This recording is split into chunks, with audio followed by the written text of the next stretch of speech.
Well, where'd that Georgia offense come from? Where has that been? I think that's some of the conversation that happened around the Georgia Bulldog fan base on this Sunday as we're talking live here on our UGA Sports YouTube channel, which you need to make sure you are subscribed to the most popular UGA coverage on YouTube. Nearly 40,000 subscribers to help us get there. If you're not subscribed, please do so. We are presented by Breda Pest Management and ASW Distilleries. To tell you about more about them in just a little bit. But Brent, we do film Don't Lie here, and this is a fun one to break down, especially for the offensive production for Georgia. We've been talking about getting off to slow starts. How did Georgia get off to a fast start against Kentucky?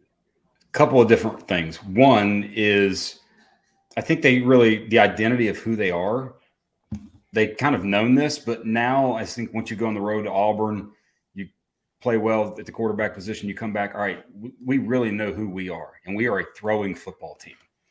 Pass first, push the ball down the field, throwing football team. And given that that's what they're doing, I think that you add some of the play action elements that we've been calling for that they've done the second half. Hey, do it the first half. They have. And you do that plus Kentucky not being able to get out of its own way and make absolute boneheaded mistakes. And it just compounds it and turns it into an instantaneous 21-0 lead. Yeah, I think combination of fantastic play from Georgia, but also exploiting a pretty dreadful game for Kentucky. And it was even worse on video than maybe I thought in real time. We start with this first offensive play of the game, first play of the game at all for Georgia. And it's a little quick throw to Dayne Edwards out to the left. Yeah, it's one where, you think it's not really that big of a deal. It's a 7-yard gain on the first play, but it should be a 2-yard loss. And his ability to just, by the way, he broke 25's ankles right there, coming down from the safety position, but make 13 miss, turn it into a 7-yard gain. Like it helps get the flow versus think about the energy of the game. If that's a 2-yard loss, Kentucky's all hyped, they're high-fiving, it's going crazy. Now you get a 7-yard gain. Now you start rolling into the rhythm of your offense and the script that you have. 25, coming down hard like he's going to make a hit. And Edwards just breaks him off. He forced, I think it was 7 missed tackles at least in the game, 4 as a receiver. And, this is obviously the extension of the running game, but still great start and just great job by him. He consistently does this. So slippery. Yeah, if Georgia gets behind the sticks here, you can just see the momentum not being there, and it was such a key for Georgia to have momentum here. It's in every offense, and the key to this offense is always staying ahead of every offense for that matter, staying ahead of the chains and staying in situations where you're not putting, pressure on the QB to make a 3rd and 16 throw that results, and we're going to look at another one that results in an interception. Things like that. You stay away from that. You're going to put yourself in good spots. And because when you have a 3rd and 3, it allows plays like this to open up. This is 2 minutes into the game. So we did the video over the summer, some football 101, and we've seen this almost in every game. This is mesh with a route over top the ball concept. And Beck just does a good job of getting through it, sliding, because, Zero, I talked about him on Thursday and around the league. He's getting blocked by Xavier Truss right there. Like, he has been a game wrecker for them. And he did nothing in this game. He had 1 pressure and 0 sort of solo tackle stops. And, you're in a 3-man rush right here, dropping 8, and you give the outside quickly like that. That's just colossally bad for a defense. But what's interesting about watching this, and I watched a lot of his reps both during the game and then on rewatch, he played so high compared to where he sort of has previously. It's just he's easy to block. When you're 6'6", Truss is underneath of him, and he's just easy to block that way. But Beck, good job moving your feet, giving a little fake, and then just go get the first down. Yeah, the little fake, we've been talking about when he's done some of these play fakes this season, the ones that are designed, not quite as good, not quite as committed. But even this little arm that he brought back here, this was a frame before this, I believe. Yep. Right. Even this right here, this elbow back, it keeps the eyes locked on Ra, and he can zoom this way. Little stuff. And I know you're a fan of reactions from the sidelines. Watch purple shirt guy on the Kentucky sideline. He thinks, I think we got him, and then it's no, not so much. Yeah. Good. maybe a defensive caller or something so you can stand out. Oh, got him. And then he goes right to his head. No, we didn't. Surrender Cobra. But this, you need this. You need this from him. He doesn't have to be a threat running the football. But 3rd and 3, move the chains with a 5-yard gain, 6-yard gain, all day, every day. Take it. Next up, we go to Marcus Rosemy-Jacksaint on a keeper or on a deep shot here. But first, I want to point out a lot in this season, Carson Beck has gone to the check down when some open routes have been open downfield.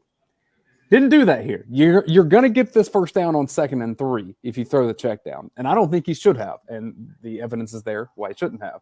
But I'm just saying this shows a progression to me from Carson Beck of not taking the easy check down throw here and instead finding the deep shot that stretches the field for the rest of the game. And yes, we know the video is blurry. It's just how when you upload things, it's just certain clips are that way with YouTube and things like that. But in terms of that play itself, a couple of different things. One, your Superman tight end, he's pass pro right here, part of a 6-man protection, like doing a great job in pass protection on the right side of the field. 2, you can't hand the ball off better than he threw this ball. Mm-hmm. Like we have, so with PFF, we actually have, we do ball placement data, and you have something that's like inaccurate and uncatchable, overthrow big time. You have something that's inaccurate, but it's catchable. Like the wide receiver can make an adjustment, that make a dive, something like that is catchable. Then you just have an accurate throw. And then the next sort of big picture one is accurate plus. That is the put it in a bucket, put it right on the chest, put it in stride, that sort of thing. This is an accurate plus throw. And it was just there all night for him. Did you happen to look at any PFF numbers for Rosemy's receiving grade so far this season? Because I feel like he's been very reliable for Georgia. I think grade-wise, not necessarily up there, but sort of very solid. But just still, I've always used this comp. He's Mohamed Sanu to me. I think he's somebody who's going to get drafted in the 4th round, unless he runs really bad. That's a caveat. But he's going to get drafted in 4th round. He's going to be special teams wizard. He's going to be a blocking, 3rd down over the middle guy and have a 10-year career in the league. The other thing that opens this up is when you have just a stretch down the middle, you make the safeties have to declare. Got to cover him. Got to cover him. Now we go to the breakout game for Ra Thomas. And a lot of it, so we looked at the first play of the game, and it was kind of also a reason when we wanted to show the first play of the game is this became a theme with the action going left with the back, like, hey, we're going to throw that little quick, dump off swing route and have all the action. Look at the flow. Look at Kentucky's linebackers and all of their defenders flowing to that action. That whole line right there of 3 guys are just bailing to that side. And Georgia consistently in this game just took because Kentucky traditionally plays a lot of 3-deep type coverages. So they're playing off, bailing a little bit, but it's just easy money to take this, especially on first down. I think one later is like 2nd and 3, something like that. But you do this and it gives defenses something to think about. And then you can hit double moves later, like all the things with it. Just take the easy money. And by the way, Beck does a good job of just being a rhythm thrower, accurate, quick release, things like that. Like that's just, again, easy money. Go take it all day, every day. Very confident throwing from Carson Beck. We've seen a play like this one earlier in the season already where you get some layers all moving to the same side of the field here. Pretty much the same result as the pass ends up going to Oscar Delp. I love the concept. And split backs, we're starting to see more of that with Bowers and Bell in the backfield. But I will say, for the most part this season, outside of Bowers when he got the fullback carry, if he's in the backfield, it's been a throwing play. Not, I wouldn't say everyone, but for the most part, at some point, you're just going to, 1, have to hand it to him. But 2, when we always think about, we look at this and like, hey, what's down? What are you keeping in your back pocket for later? What's maybe down something you look at later? Dylan Bell is hanging out with no one within 20 yards of him up the field. Like 23, that's the corner on the side. You see him late in the screen after Delp catches the ball. But this could be hey, we're going to use this action, take all the eyes to Bowers and throw the backside screen to Bell and let him just go run for days. I mean, you even see how the line ends up blocking this way. So you can kind of see how All right, let's do that. We trust Carson Beck to run to his right, evade anyone that kind of leaks through that way. So could we protect the backside here? Yeah. Yep. Throw the backside screen. It's just, and it's one of those things where maybe you don't even think about it until you see it on tape. Hey, this is something we need to think about in terms of open, and can do this later. But by the way, keep throwing the delp, keep making him a part of the pass, keep making everybody a part of the passing game like they have. Everybody's a threat. Good job by Beck distributing the ball. I mean, he was on another level last night, and just rolling with it. From a know your personnel standpoint, this is a pretty lethal situation for Georgia to have on the field here, because yes, you have Bowers doing what he can do with fake and come across the middle. We just talked about Bell on backside. Ra had a game, but this is McConkey here running the same route that he burned Auburn on pretty much 4 times, which is I'm going to go to the marker, make a cut, shake my man. He would have been open on this as well, a little bit tighter of a throw, but if you get McConkey out there and you have Bowers running across, and if Ra does what he did in this game, you start to see how Georgia's weapons become pretty special. Yeah, and I think our guy Trent Smallwood tweeted something today just about sort of national ranks in terms of passing and then also scoring for Georgia's offense. You think about they've done all that from a points scored and passing yardage numbers, all the things they've done. Ladd's played 2 games, has 5 catches, 0 touchdowns. Dominic Lovett yet to have a touchdown. Like, you haven't really fully got unleashed those guys. This was more of an outside receiver game because of how Kentucky plays defense. You're going to see, maybe in 3 weeks against Florida where Ladd and Lovett become dominating factors within the game. When Lovett will be motivated against Missouri when that comes around as well. Yep. Now we get to the catch of the game. We had another play of the game, but this was just spectacular from Ra Thomas. I will say, my son was sitting beside me. We were watching the game, and as soon as I saw it, I'm like, touchdown. And I saw him call incomplete. I'm like, that's a touchdown. And now he's like, how'd you see that? And I was like, it just looked like he got in. And by the way, his other foot was maybe that far from the ground when the 1 foot hit. But it's just phenomenal work. And this is one where it's an RPO. The line is clearly blocking run. They're running counter-based RPO. You pull the safety in, and you go take the one-on-one. Perfect. Yes, perfect. Put it where only your guy can get it. That's when you practice consistently. And we talked about this is what he does. Like, this is what Thomas brings. This is what he brought from Mississippi State. Some of the things that we looked at when we looked at Film Don't Lie with him specifically in the offseason. The thing about this is good defense from Kentucky. And Georgia was just better. Yep. That's the mark of a really good team. And you think back to some of the great offenses in college football. Like, Burrow was just better. Burrow, Chase Jefferson. Like, no matter how great your defense was, he's putting the ball in a spot, and those guys are making plays that you just can't defend. We haven't pointed this out on the fast start, and I think we need to. I thought, and maybe the numbers bear this out with PFF, thought it was Georgia's best offensive line game by far this season.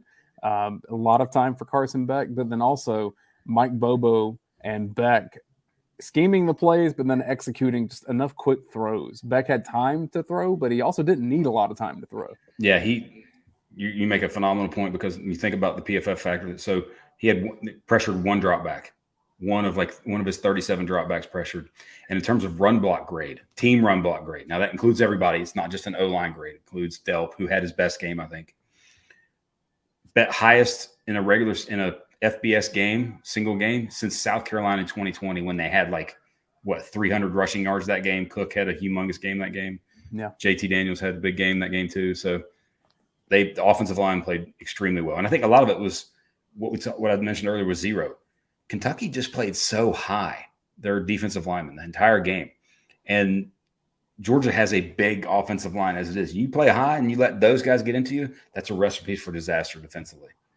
And this one was a free play, and Carson Beck sees that and then tosses out to Marcus Rosemy-Jacksaint.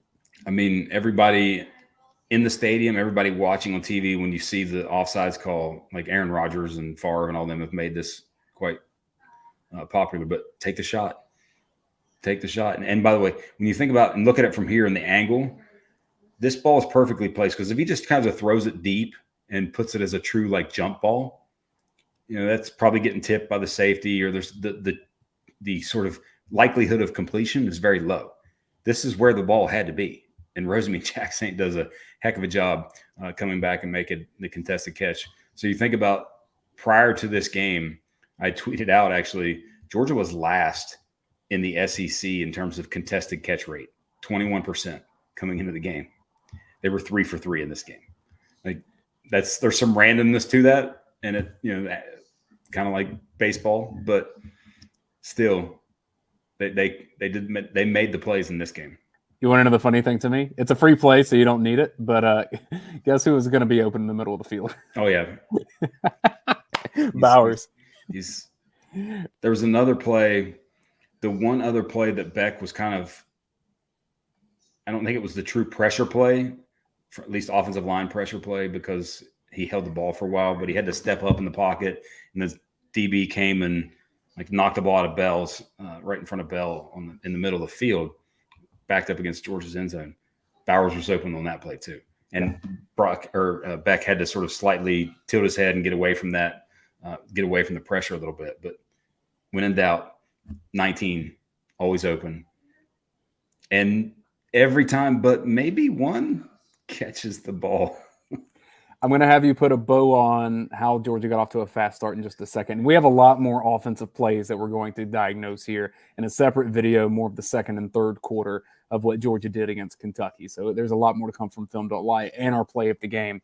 But before we get to there and your final thoughts on how Georgia got to a fast start, I want y'all to go to BredaPest.com. Breda Pest Management, the official pest control of the Georgia Bulldogs. They protect Sanford Stadium. They can protect your home. I've had a lot of spiders around my home, and especially as it's gotten a little bit cooler, spiders are trying to stay dry as well. The spider webs are coming out, so Breda Pest needs to get out here, get these spiders away from this beautiful back deck that I love out here in Bogart. So BredaPest.com is where you can do that. ASW Distillery, big announcement that we made yesterday on UGA Sports. They have this new Hunker vodka. Brent, I'm going to be rude and make you small. Oops, it's fine. That's a screen share in there. Hunker vodka is a partnership that ASW Distillery now has with Classic City Collective. That means for every one of these handles of Hunker vodkas that's sold, there is money going to Classic City Collective. And you know what Classic City Collective does? Helps Georgia's NIL efforts. So you can kind of see where this is going, right? And if you use another vodka brand, maybe one that starts with a T, Tito's out in Texas, they just gave $20 million for a Texas practice facility. So if you're pouring that at your tailgate, probably helping Texas and not helping UGA. There's your way to change that behavior if you'd like to.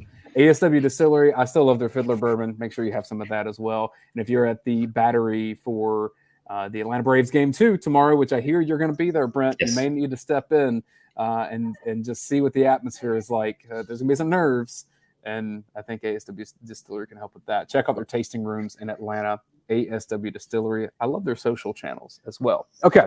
Mike Compton asked, how do you buy that Hunker vodka? Where you buy your spirits. It'll be there, especially in the state of Georgia. If you have questions, shoot me a note, and we can make that happen. Brent, how did Georgia get off to a fast start in this game when it had failed to do so in so many previously this season? It's identity. I think that identity, because early in the season, hey, we want to be an efficient, balanced team, play action. It's just not this team. This team's best players are on the outside, 19, and the receivers and playmakers on the outside. The running game will be an effective offset of the passing game. It's a passing game driven team, especially when you have a quarterback who is throwing the ball as accurately as what Beck is right now. You do that.